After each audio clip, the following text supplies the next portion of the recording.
교회를 나온 지 얼마 안 된 초신자 한 분이 제게 이런 말씀을 하신 게 제가 기억에 남아서 여러분들과 함께 나누려고 합니다. 목사님, 교회에 나오니까 매주 은혜라고 하는 말을 듣게 되는데 그게 그렇게 좋아요 하는 거예요. 은혜라는 말이 이렇게 좋은 말인지 그전에는 몰랐습니다. 그러면서 하시는 말씀이 교회에 와서 제일 많이 듣는 단어 중 하나가 은혜라고 하는 단어라는 거죠. 생각해보면 정말 그런 것 같습니다. 믿음의 사람들인 우리들은 입에 은혜라고 하는 말을 달고 사는 것 같습니다. 오죽하면요, 우리는 인사를 할 때도 집사님 오늘 예배 은혜 많이 받으세요? 라고 인사를 하죠. 말씀을 들으면서도 우리는 은혜를 받고요, 찬양을 부르면서 혹은 들으면서도 은혜를 받지요. 왜 이름을 지어도요, 은혜라고 하는 이름을 우리는 많이 짓는 것 같습니다. 제 친구들 중에서 김은혜, 박은혜, 이은혜, 최은혜, 은혜가 많더라고요.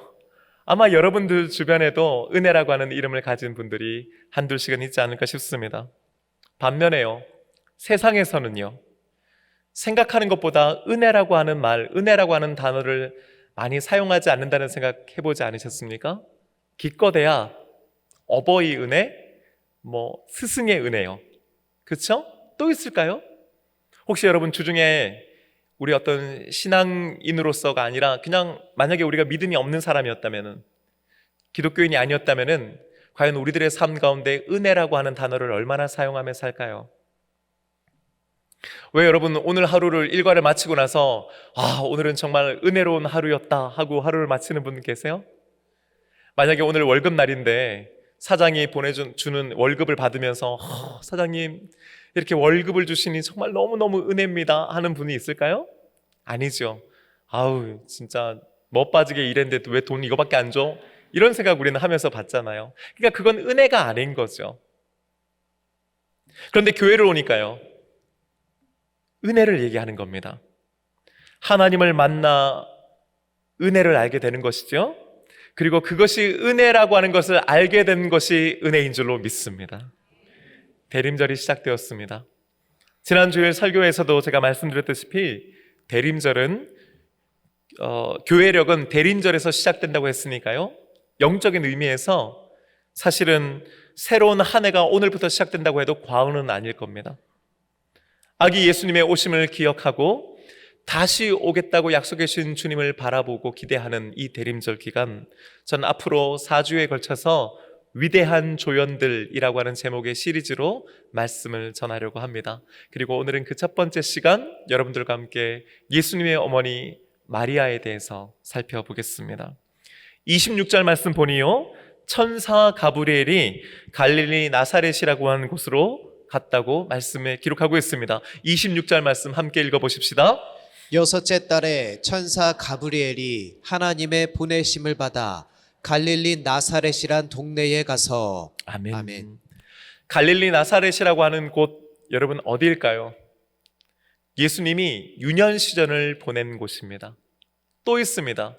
이 갈릴리 나사렛은요, 예수님의 어머니 마리아의 고향이었습니다. 그런데 이 나사렛이라고 하는 마을이요, 그렇게 유명한 마을은 아니었습니다. 누구든지 들으면 거기 어딘지 알지 하는 그런 곳은 아니었어요. 나사렛? 거기가 어디야? 오히려 그런 데 더 가까운 마을이었다고 합니다. 예수님 당시에는요, 어떤 사람의 이름 앞에 그 사람이 어디 출신이느냐를 함께 붙여서 불렀다고 합니다. 그러니까 예수님도요, 나사렛 예수님, 나사렛 예수라고 불린 이유가 바로 거기에 있는 것이죠.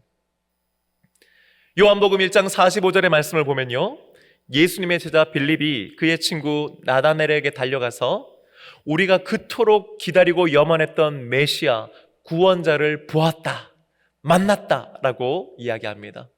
그러자 그의 친구 나다넬이 아마 시큰둥했던 것 같아요. 그러자 다시 빌립이 말하기를, 정말로 우리가 그분을 만났는데 그분이 바로 나사렛 예수시다 라고 말하는 거예요. 그런데 그 말을 들은 나다나엘이 이렇게 말합니다. 나사렛에서 무슨 선한 것이 나겠느냐. 한마디로 무슨 말이에요? 그런 깡시골에서 그런 위대한 인물이 날 리가 없다라는 거예요. 그런 위대한 인물은 그런 깡시골에서 태어난 게 아니라는 거죠. 믿지 않았던 겁니다. 그런데 나사렛은 정말 그런 취급을 받을 만한 곳이었습니다. 그런 산골 작은 마을에 지금 천사 가브리엘이 방문한 것이지요. 하나님의 부르심을 받고 말입니다. 왜입니까? 그곳에 있는 젊은 아가씨 마리아를 만나기 위해서였습니다. 27절 말씀 보니까요, 그녀가 요셉이라고 하는 청년과 약혼한 상태라고 하는 것을 우리는 알 수 있습니다. 27절 말씀 함께 읽어보겠습니다. 다윗의 자손 요셉이라 하는 사람과 약혼한 처녀에게 이르니 그 처녀의 이름은 마리아라. 아멘. 약혼을 했다는 거예요. 왜 예전에도요, 우리나라도 결혼하기 전에 약혼을 하는 분들이 많았지 않습니까? 요즘은 거의 약혼을 하지 않더라고요. 바로 그냥 결혼식 올리는데, 이때 당시 이스라엘 민족들은요, 결혼을 하기 전에 약혼을 먼저 합니다.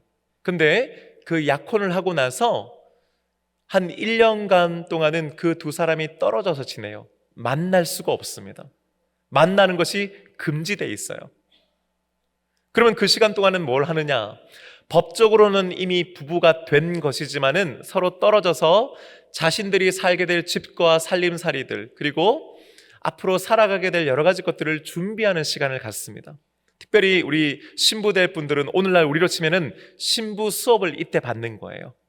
음식 요리하는 것도 배우고요, 뜨개질이나 또 여러 가지 정말 생활할 때 필요한 여러 기술들을 요 기간 동안에 집중적으로 배우는 겁니다.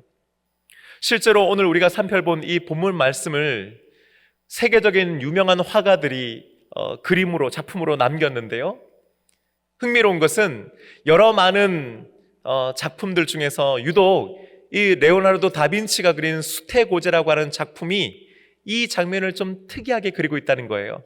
무슨 말씀이냐면은 다른 모든 화가들은 이 천사 가브리엘이 마리아를 만나러 가는 그 순간 마리아가 성경책을 읽고 있거나 기도를 하고 있는 것으로 그립니다. 그런데 이 다빈치만큼은요, 배틀에 앉아서 배를 짜고 있는 마리아를 그리고 있어요. 당시에 어떤 풍습과 연결해 생각해 보면요, 다른 어떤 화가들보다 이 다빈치가 정말로 그럴 법한 장면을 그리고 있다는 것을 우리는 보게 됩니다. 약혼을 하고 이제 곧 사랑하는 요셉과 함께 결혼 생활을 시작할 단꿈에 젖어 있는 그 아가씨를 여러분 한번 생각해 보세요. 설레임과 기대 또 행복함을 느끼고 있지 않았겠습니까? 그런데 어느 날 갑자기 그녀 앞에 천사 가브리엘이 나타난 겁니다. 그것만 해도 얼마나 놀라웠겠습니까? 그런데요, 그 천사가 그녀에게 건넨 인사는 그녀를 더욱 놀라게 했습니다. 28절의 말씀입니다. 함께 읽겠습니다. 그에게 들어가 이르되 은혜를 받은 자여 평안할지어다. 주께서 너와 함께 하시도다 하니. 아멘. 그러니까 놀란 마리아가 아니 이런 인사가 어찌함인가? 아니 도대체 나에게 왜 이런 인사를 하든가 하고 놀랬다는 거죠. 천사 가브리엘은 마리아에게 은혜를 받은 자여 라고 말했습니다. 여러분, 어느 날 천사가 여러분 앞에 짠 나타나서 은혜를 받은 자여 평안할지어다, 주께서 너와 함께 하시도다 라고 하는 인사를 한다면 여러분 어떠시겠어요? 생각만 해도 그렇죠? 너무 좋지 않겠습니까? 정말 그런 일들이 여러분 가운데 일어나기를 주님의 이름으로 축복합니다. 아멘 하신 분들에게만 나타나기를 원합니다. 그런데 여러분, 은혜를 받은 자여라고 했는데 이 은혜가 뭔가 하는 거예요. 이 마리아에게 도대체 받은 은혜, 마리아에게 임하는 은혜가 뭔가 하는 겁니다. 그 내용이 31절부터 33절까지 조금 길지만 여러분 우리 천천히 함께 읽도록 하겠습니다. 시작. 보라, 내가 잉태하여 아들을 낳으리니 그 이름을 예수라 하라. 그가 큰 자가 되고 지극히 높으신 이의 아들이라 일컬어질 것이요 주 하나님께서 그 조상 다윗의 왕위를 그에게 주시리니 영원히 야곱의 집을 왕으로 다스릴 것이며 그 나라가 무궁하리라. 아멘. 아멘.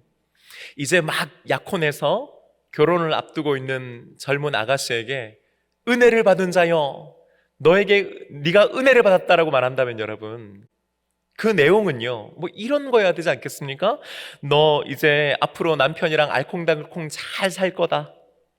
너 아들, 딸 낳고 그 아들, 딸 앞으로 커가지고 너네 말 잘 듣는 효자, 효녀일 거고 서울대 가고 연고대 가고 좋은 직장 가져서 너네한테 효도할 거야. 뭐 이런 거 있잖아요. 아니면요, 네 남편 직장에서 열심히 일해서 승진할 거고 네 남편이 만약에 사업하고 있다면 그 사업 잘 돼서 너 부자 될 거다.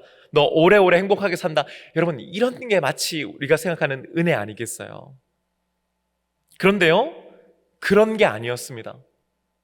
천사 가브리엘이 그녀에게 말했던 그 은혜는요, 그런 게 아니었어요. 뭐 길게 말했지만 한마디로 딱 요약하면 너 곧 임신할 거고 너 곧 아이 낳을 건데 그 아이의 이름을 예수라고 해라인 거죠. 여러분, 이게 은혜가 맞는 겁니까? 지금 마리아가 결혼해서 이미 오랜 기간 동안에 아이를 가지려고 노력했는데 아이를 못 가진 상태에서 이 얘기를 들었다면 맞아요. 그건 은혜일 수 있죠. 혹은요, 결혼한 지 얼마 안 됐는데 병원에 가봤더니 진단을 받아봤더니 불임이라고, 아이를 가지는 것이 불가능하다고 알고 있는데 그런 상태에서 만약에 이 얘기를 들었다면 진짜 그건 은혜가 맞죠. 우리는 이후에 벌어질 일들을 다 알고 있으니까 이것을 은혜라고 생각하는데, 사실은요, 이 천사의 말을 들었던 그 마리아에게 있어서 네가 곧 임신하여 아이를 낳을 거라고 하는 것은요, 은혜가 아니고 사실은 좀 엄밀한 말하면 저주에 가까웠습니다. 제가 조금 전에 말씀드렸잖아요. 이때 당시에는요, 약혼을 하면 그날을 기점으로 해서 1년 동안 이 남편과 아내 될 사람들이 서로 떨어져 지내요. 합방하지 않습니다. 서로 만나지 않아요. 근데 만약에 그 기간 동안에 신부가 될 여자가 임신을 했다? 그러면요, 그것은 엄청난 일인 거죠. 부정을 저질렀다고 하는 겁니다. 만약에 이 사실을 알고요, 남편 될 사람이 이것을 문제시 삼아 처가에 가서 이 사실을 고발하고 이것을 소위 말해서 우리로 치면 법으로 해결하려고 한다면요, 아내 될 여자를 끌고 나와서 길거리에서 사람들에 의해서 돌을 던져 쳐서 죽이게끔 했었습니다. 여러분, 그게 그때 당시의 법이요 상식이었습니다. 지금 천사가 나타나서 기껏 은혜 받은 자여 하면서 말하는 모든 것은요, 이 얘기를 듣는 마리아에게 은혜가 아니고 자신의 목숨이 걸려있는 위험한 일이었던 겁니다. 국어사전을 제가 찾아봤더니 은혜라고 하는 단어의 뜻이요, 고맙게 베풀어주는 신세나 혜택이라고 기록되어 있어요. 여러분, 우리는 자주 은혜 받았습니다, 은혜 받고 싶습니다, 혹은 은혜 받으세요 라고 말하곤 해요. 근데 여러분, 이때 생각하는 우리가 말하는 은혜란 과연 뭐예요? 도대체 뭐가 은혜예요? 뭐 말하자면 여러 가지가 많이 있죠? 마음의 감동일 수도 있고요, 깨우침이고 깨달음일 수도 있고요, 마음의 찔림일 때도 있잖아요.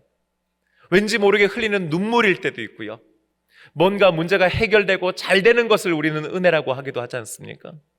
한마디로요, 하나님께서 우리에게 주시는 그 모든 것, 좀 더 간단하게 말하면요, 은혜는 어떤 거예요? 좋은 거죠. 은혜는 좋은 거. 그러니까 어때요?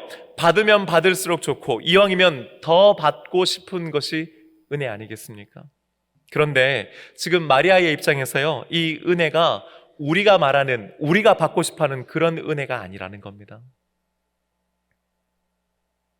잘못 받으면요, 이 은혜 그대로 받으면요, 죽을 수 있는 거예요. 그런데 30절 말씀에서 천사 가브리엘이 거듭해서 이렇게 말합니다. 함께 읽어보십시다. 천사가 이르되 마리아여 무서워하지 말라. 내가 하나님께 은혜를 입었느니라. 아멘. 은혜를 입었느니라. 근데 여러분, 은혜를 입었느니라 라고 하는 말이요, 원문 그대로를 보면은 휴레스 가르카린이라고 하는 말이에요. 휴레스라고 하는 말은요, 한글 성경에서는 입었느니라 라고 번역했는데 원래 원문 그대로를 번역하면요, 이거는 발견하다라는 뜻이에요. 발견하다. 그러니까 은혜를 받는 게 아니고 은혜를 발견하다는 거죠. 여러분, 우리는 은혜를 보통은 얻는 것이라고 생각합니다. 하지만 여러분, 성경은요, 은혜는 발견하는 것이라고 얘기하고 있다는 거죠. 하나님께서 우리 모두에게 은혜를 주시는 줄로 믿습니다. 그런데요, 어떤 사람은요, 그거를 발견한단 말이에요. 은혜, 이건 은혜네? 저건 은혜구나. 야, 저기에 은혜가 있구나라고 하는 걸 아는 거죠. 근데 반대로 어떤 사람은요, 이미 하나님께서 우리에게 은혜를 주셨음에도 불구하고 그 은혜를 발견하지 못한다는 겁니다. 여러분, 오늘 이 예배 가운데 하나님께서 이미 은혜를 주시는 줄로 믿습니다. 근데 어떤 사람은요, 이 예배를 통해서 은혜를 발견한단 말이에요. 근데 어떤 사람은요, 오늘 이 예배를 다 드리고 이 문을 빠져나갈 때까지도 오늘 예배 가운데 도대체 은혜가 뭐였는지를 알지 못하고 발견하지 못하고 나갈 수도 있다는 말입니다. 오늘 이 예배를 통해서 이미 우리에게 주신 은혜를 발견하는 저와 여러분 되시기를 주님의 이름으로 축복합니다. 그러니까 우리가 하나님께 은혜를 달라고 간절하게 기도하는 것도 중요하지만은 하나님께서 이미 우리의 삶 가운데 충만하게 내려오신 은혜를 발견하는 것이 더욱 중요하다는 것입니다. 은혜라고 하는 말은요, 카리스라고 하는 단어인데요, 여러분, 카리스마라는 말 많이 들어보셨죠? 바로 이 카리스에서 나온 말이에요. 그러니까 어떤 사람이 저 사람 정말 카리스마 있어, 그거는 그 사람이 노력해서 훈련해서 된 게 아니라 은혜로 받은 것이다, 이런 말이죠. 그런데 이 카리스라고 하는 단어를요, 그리스어 원어로 찾아보면요, 여러 많은 뜻이 있다는 것을 알게 됩니다. 여러분 한번 들어보세요. 이 카리스라고 하는 것이 어떤 뜻인가? 달콤함, 사랑스러움, 기쁨, 즐거움. 여러분, 이게 카리스예요. 그러니까 은혜가 뭐라고요? 달콤하고 사랑스럽고 기쁘고 즐거운 것, 그게 은혜란 말이에요. 그런데 여러분, 여기에는요, 친절함이라고 하는 의미도 포함되어 있어요. 특별히 하나님께서 우리들을 향해 보여주시는 그 친절함을 특별히 성경은 은혜라고 표현하고 있다는 것이죠. 뿐만 아니라 하나님께서 함께 해주시는 것도 역시 은혜라고 기록하고 있습니다. 그런데 여러분, 카리스가 비단 이런 뜻만 있는 건 아니에요. 그냥 들어도 행복한, 듣기만 해도 행복한 의미도 있지만은 또 다른, 전혀 다른 의미도 있다는 것을 발견하게 됩니다. 베드로전서 2장 19절의 말씀 함께 읽어보겠습니다. 부당하게 고난을 받아도 하나님을 생각함으로 슬픔을 참으면 이는 아름다우나. 여러분 한 번만 더 읽어볼까요? 시작. 부당하게 고난을 받아도 하나님을 생각함으로 슬픔을 참으면 이는 아름다우나. 아멘. 이는 아름다우나 할 때 이 아름답다가 카리스예요. 무슨 말이냐면요, 부당하게 고난을 받아도 하나님을 생각함으로 슬픔을 참으면 그것이 뭐라고요? 은혜라는 거예요. 봐요, 은혜 아멘 두 분밖에 안 하시잖아요. 왜냐하면 우리는 이런 은혜를 좋아하지 않거든요. 고난과 고통과 슬픔이 은혜라는 사실을 우리는 받아들이기가 좀 어렵죠. 이왕이면요, 잘 되고 건강하고 좀 부유해지고 이름도 좀 알리고 싶고 유명해지고 싶고 내가 하는 어떤 것들이 좀 성과를 이루는 것, 그런 은혜를 우리는 바라잖아요. 내가 잘못한 게 있었어도, 내가 실수한 게 있어도 하나님께서 그냥 눈 감아주시고 용서해 주시는 그런 은혜를 우리는 기대합니다. 반면에요, 부당하게 고난을 받거나 슬픔을 참거나 뜻하지 않은, 예기치 않은 죽음과 이별을 당하게 될 때 우리는요, 그것을 은혜라고 생각하기가 쉽지 않습니다. 억울하고 밤에 누워있는데 눈물로 베갯잎을 적시는 그런 은혜를 우리는 원치는 않지요. 하지만 성경은요, 이 모든 것이 다 카리스, 은혜라고 증거하고 있는 줄로 믿습니다. 부당하게 고난받고 어려움에 빠지고 하던 일이 안 되고 실패하더라도 그 순간 하나님을 생각함으로 그것들을 참아내면 그건 역시 은혜가 되는 것인 줄로 믿습니다. 마리아에게 은혜는요, 비단 우리가 아는 것처럼 이 땅에 오실 아기 예수님의 어머니가 되었다라고 하는 축복만이 아니라 사실 당시의 법과 상식으로는 죽임을 당할 수도 있는 무척이나 위험하고 힘든 고난도 포함되어 있는 것이었다는 겁니다. 여러분 같으면 어떻게 하시겠습니까? 천사가 이게 은혜다라고 하면서 주는 그것을 은혜로 받으실 수 있겠습니까? 마리아는 이 모든 카리스를, 이 모든 은혜를 감당하기로 결심합니다.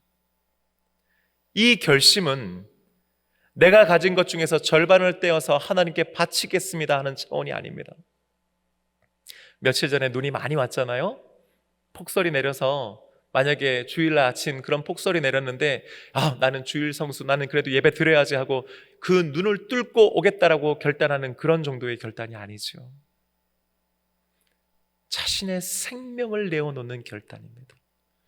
내 목숨을 걸고 그 은혜를 받겠다고 그가 고백하고 있는 것이지요. 그렇다면 도대체 마리아는 어떻게 이런 위험한 은혜를 받을 수 있었습니까? 어떻게 이렇게 위대한 결심을 할 수 있었습니까? 38절 말씀입니다. 함께 읽겠습니다.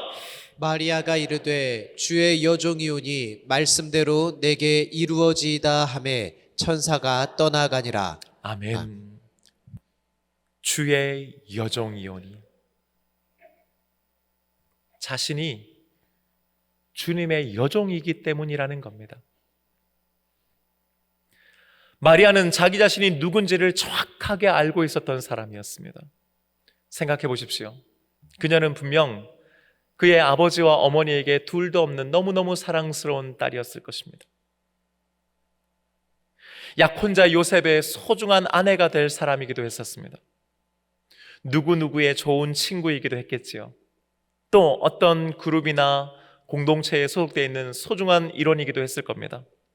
하지만 그녀는 누구보다도, 무엇보다도 하나님 앞에서 자기 자신이 주의 여종임을 기억하고 있었던 것입니다. 하나님이신 예수님께서 이 땅에 오신 것은 자기 자신을 비웠기 때문이라고 제가 지난해 대림절 기간 동안에 말씀 전했습니다.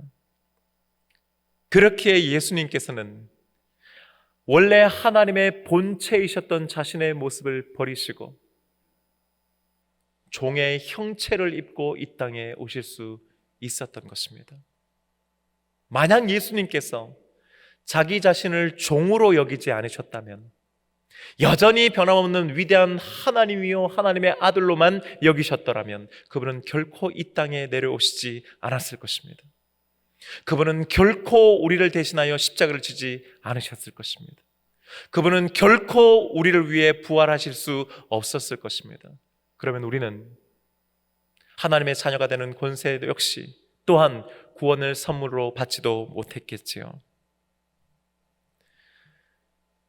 예수님께서 이 땅에 내려오시고 십자가에 달려 죽으시고 부활하심으로 저와 여러분의 구주가 되실 수 있었던 것은 그분 스스로가 자신을 종으로 여기셨기에 가능한 것이었습니다.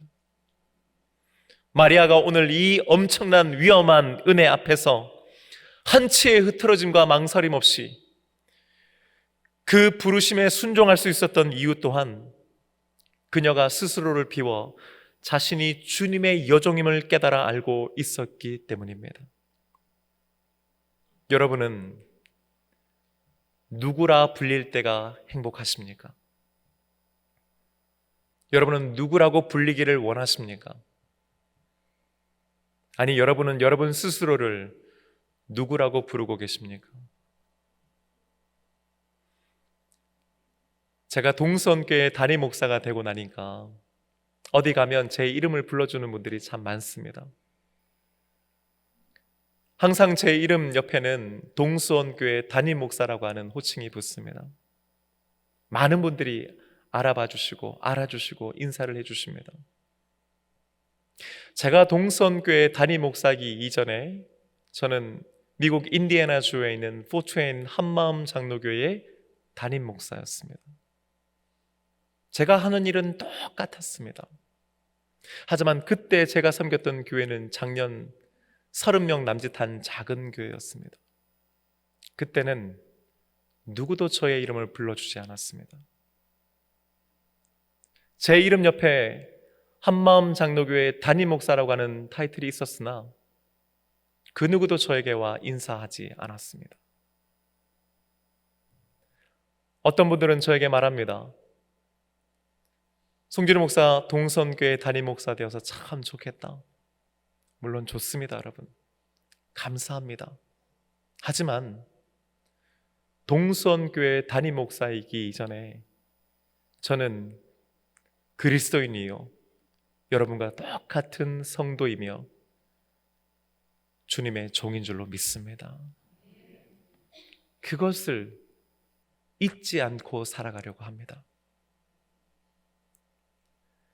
마리아는 수많은 이름으로 불릴 수 있었지만 그 순간 자신이 주님의 여종이라고 하는 것을 기억하고 종이기 때문에 그 어떠한 질문도 하지 않고 그 어떠한 생각도 더하지 않고 무엇도 주장하지 않으며 오직 주인 되신 주님의 뜻을 따르기로 결심할 수 있었던 것입니다. 유키즈 온 더 블럭이라고 하는 여러분 예능 프로그램 보십니까? 저는 가끔 유튜브에 이렇게 뜨면은 보는데요. 제가 봤던 편에 25년 차 베테랑 영화 배우가 출연했습니다. 지금까지 그가 출연한 영화만 60편. 저게 벌써 뜨면 안 되는데, 그렇죠? 방송팀하고 뭐가 이게 안 맞네요, 그렇죠? 누굴까요? 하려고 했는데 벌써 또 내리는 센스. 여러분, 우리는 아무것도 못 본 겁니다, 그렇죠? 지금까지 출연한 영화만 60여 편이고요. 누적 관객 수만 해도 1억 명이 넘는다고 합니다. 한국 영화인 중에서요, 관객 동원력으로 치면은요, 역대 2위라고 그래요. 게다가 가장 사랑받는 영화 배우 1위에도 올랐던 사람입니다. 과연 그는 누구일까요?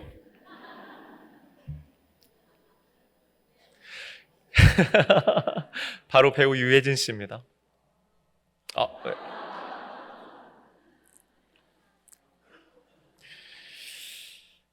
그러니까 짜고 친다는 욕을 먹는 겁니다, 여러분.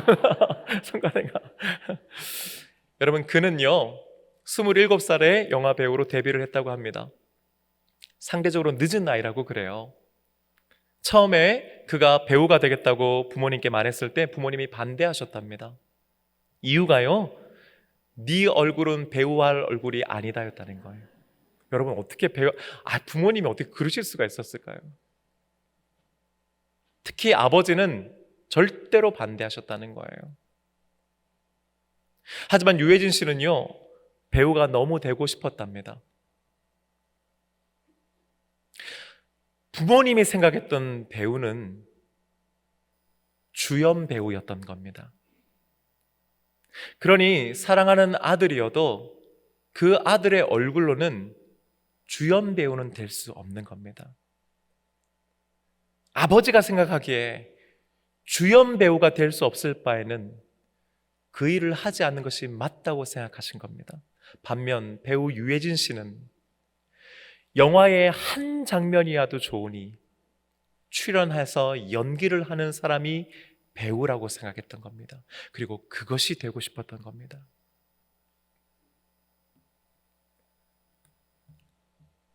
그러니 그는 주연이 아니어도 좋았던 겁니다. 조연도 상관없고 단역이어도 개의치 않았던 겁니다. 그렇게 누구도 기억하지 아니하는 작은 배역을 시작으로 30년 가까이 배우의 길을 걸어간 그는 지금 어지간한 주연 배우보다도 더 많은 사랑을 받고 더 많은 관객을 동원하는 능력 있는 배우가 될 수 있었던 것이죠. 사랑하는 여러분, 우리 모두는 다 자신의 인생의 주인공이 되고 싶어 하지 않습니까? 가정에서, 직장과 일터와 학교에서, 심지어 교회에서도 뭔가 내가 좀 나서고 싶고, 내가 뭔가 좀 도드라지고 싶고, 내가 좀 주목받고 싶은 것이 우리들 아닌가 싶습니다. 내 말이 좀 먹히기를 원하고, 막 드러나지는 않아도 그래도 사람들이 은근히 알아봐 주길 원하고, 내 의견이 반영되길 원하고, 내가 하고 있는 것들이 가치 있고 의미 있는 일이라고 하는 인정을 받기를 원합니다. 아, 이거 김지사 아니면 못해. 아, 역시 아무개 권사 있으니까 너무 좋아, 고마워, 감사해. 반면에요, 그렇지 않았을 때, 열심히 하고 성실하게 함에도 불구하고 티도 나지 않고 알아주지 않을 때, 심지어 그것이 내 배우자이고 자녀일 때 우린 낙심합니다. 나라고 하는 사람의 존재 가치를 찾기가 어려워집니다. 행여라도 가족들이, 친구들이, 친족들이, 이웃들이, 또 교회에 있는 성도들이, 목회자가 알아주지 않을까봐 우리는 걱정합니다. 행여라도 이름 한번 불러주지 않으면, 직분 하나가 빠지면 서운해하고 섭섭해하고 심지어 시험에 들죠. 왜 그렇습니까? 그 순간 내가 주인공이 아니라고 하는 것을 느꼈을 때 우리는 실망하는 겁니다. 집에서 왜 남편과 아내가 서로 싸웁니까? 어쩌면 서로가 주연되고 싶어서 아니겠습니까? 그렇게 내 인생의 주인공으로 살고 싶어하는 우리들임에도 불구하고, 여러분 그렇게 인생의 주인공으로 살고 계십니까? 사실 아마 여기 계신 분들 대부분은 어디에서도 언제도 단 한 번도 화려한 주인공이 되어보지 못한 분들이 계실지도 모르겠습니다. 어쩌면 우리가 우리 자녀들과 손주들을 위해서 그토록 애쓰고 노력하며 뒷바라지하는 이유들 중 하나가, 너희들만큼은, 너만큼은 엄마처럼 아빠처럼 살지 말고 멋진 주연으로, 주인공으로 살아라 하는 바람과 염원 때문 아니겠습니까? 하지만 여러분, 성경을 한번 보십시오.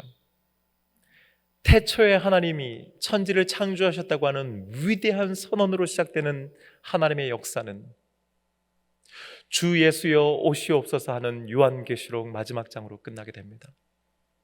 처음부터 끝까지 하나님의 역사요, 하나님의 주인공이 되는 한편의 드라마인 줄로 믿습니다. 그 안에는 수많은 조연들이 등장합니다. 우리가 기억하고 있는 그 믿음의 위대한 선배들, 주연 되시는 하나님과 함께 일한 위대한 조연들이지요. 그런데 여러분, 어디 그분들 뿐입니까? 성경에는 이름조차 기억되지 않아 있는 수많은 더 많은 믿음의 사람들이 있습니다. 사람들은 기억하지 못합니다. 성경에조차 그들의 이름이 기록되어 있지 않습니다. 하지만 하나님은 기억하시는 줄로 믿습니다. 하늘에 있는 생명책에는 그들의 이름이 반드시 기록되어 있는 줄로 믿습니다. 그들은 이 땅에서 주인공으로 살지는 못했습니다. 아니요, 어쩌면 그들은 조연도 아닌 단역이었을지도 모르지요. 세상적인 기준으로 보면 그들은 실패한 사람들입니다. 그들은 엑스트라입니다. 하지만 하나님의 위대한 이야기 속에 분명 어딘가 그들은 존재했고, 지금도 하나님께서 그들을 기억하고 계십니다. 사랑하는 여러분, 이번 한 주간 또다시 내 인생의 주인으로, 내 인생에 한번 주연으로 살고 싶어 애쓰며 사시겠습니까?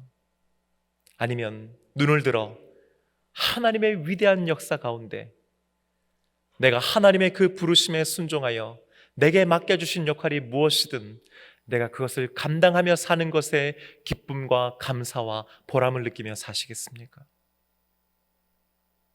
여러분의 가정 속에서, 직장과 일터와 학업 가운데, 또한 주님 없는 교회 안에서 하나님께서 여러분에게 맡겨주신 역할이 있습니다.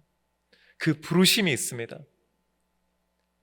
화려하고 멋있진 않아도, 많은 사람들의 주목을 받지 못해도 하나님 기억하시는 그 역할, 그 일, 그 사명을 믿음으로 감당해내는 저와 여러분 되시기를 주님의 이름으로 축복합니다. 은혜로 받아 누리시는 여러분 되시기를 주님의 이름으로 축복합니다. 이제 우리 다 함께 자리에서 일어나셔서요, 이 찬양 우리 함께 부르시면서 오늘 주신 말씀 우리 함께 결단하기 원합니다.